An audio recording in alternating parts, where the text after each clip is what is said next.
હવે આપણે જોઈએ સમ નંબર 5. હવે સમ નંબર 5માં તમને ઇન્ફોર્મેશન થોડીક અલગ રીતે આપેલી છે. આપણે આના પહેલાંના દાખલાઓમાં જોયું, તમને દરેક યરના પ્રોફિટ આપેલા હતા, જેમાંથી આપણે ડેપ્રિશિએશન એડ કરીને profit after tax before depreciation ગોતતા હતા. પણ આ સમમાં તમને શું આપ્યું છે? અમુક સેવિંગ્સ આપી છે કે કેમાં આપણને સેવિંગ્સ થશે જો આપણે મશીન એ અને બી લેશું, એટલે કે ઇન્કમ શેમાંથી થશે અને એક્સપેન્સીસ શેમાં થશે એ આપણને આપ્યું છે. હવે એ ઇન્કમમાંથી એક્સપેન્સીસ માઇનસ કરી નાખીએ એટલે આપણને પ્રોફિટ મળી જાય. એમાંથી પછી આપણે ડેપ્રિશિએશન માઇનસ કરીએ, ટેક્સ માઇનસ કરીએ એટલે આપણને નેટ પ્રોફિટ મળી જાય. અને એમાં પાછું ડેપ્રિશિએશન એડ કરીએ એટલે આપણને મળી જાય આપણો કેશ ફ્લો. આપણી માટે કેશ ફ્લો રહેશે profit after tax before depreciation. Information આપવાની રીત થોડીક અલગ છે, પણ આપણે કેશ ફ્લો તો આવી રીતના જ ફાઇન્ડ કરવાનો રહેશે. જોઈએ, સમ નંબર 5માં તમને કોસ્ટ ઓફ મશીન પ્રોજેક્ટ એ, મશીન એની આપી છે 6 લાખ, મશીન બીની આપી છે 9 લાખ. હવે તમને એવું કીધું છે કે જો આપણે મશીન એ લેશું તો કોસ્ટ ઓફ ઇનડાયરેક્ટ મટીરિયલ્સ થઈ જશે 24,000, આને કહેવાય એક્સપેન્સ. અને બીમાં જ તે કોસ્ટ હશે 32,000, જે આપણને સમમાં આપેલી છે, આપણે અહીંયા એક્સપેન્સ તરીકે માઇનસ કરેલી છે. બીજી બાજુ તમને એવું છે એસ્ટિમેટેડ સેવિંગ ઇન સ્ક્રેપ. સ્ક્રેપમાં આપણને સેવિંગ થશે, એટલે કે એક પ્રકારે આપણને ઇન્કમ થશે. કેટલી? તો કે 40,000 અને 60,000. 40,000 અને 60,000 અહીંયા એડ નથી થયા, 60,000 હોવા જોઈએ.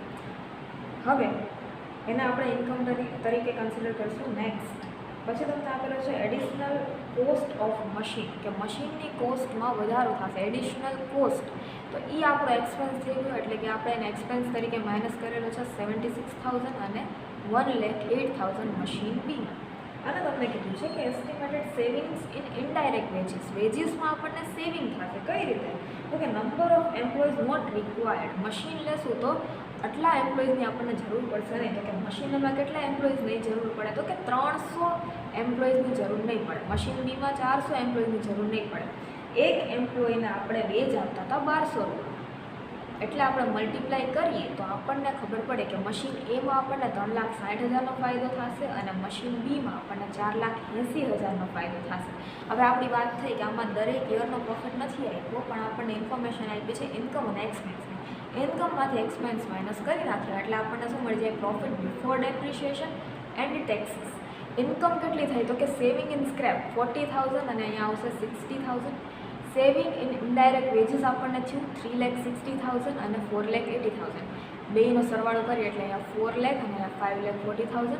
એમાંથી એક્સપેન્સીસ આપણે માઇનસ કરશું. આપણને કીધું હતું કે ઇનડાયરેક્ટ કોસ્ટ ઓફ મટીરિયલ કેટલો વધી જશે? તો કે 24,000, અહીંયા 32,000. અને એડિશનલ કોસ્ટ ઓફ મેન્ટેનન્સ વધશે તો કે 76,000 અને 1,08,000. માઇનસ કરશો ઇન્કમમાંથી એક્સપેન્સ એટલે આપણને મળશે profit before depreciation and tax. અહીંયા 3 લાખ અને 4 લાખ. હવે એમાંથી સૌથી પહેલાં આપણે શું માઇનસ કરશું? તો કે ડેપ્રિશિએશન. ડેપ્રિશિએશન આપણે કેમ કરીએ છીએ? Cost minus scrap upon number of years. હવે સ્ક્રેપ વેલ્યુ આમાં છે નહીં, અપોન નંબર ઓફ યર તમને આપ્યા છે 5 અને બીના છે નંબર ઓફ યર 6. એટલે આપણને ડેપ્રિશિએશન મળી જશે 120 અને 150. માઇનસ કરશું એટલે આપણને મળશે પ્રોફિટ બિફોર ટેક્સ.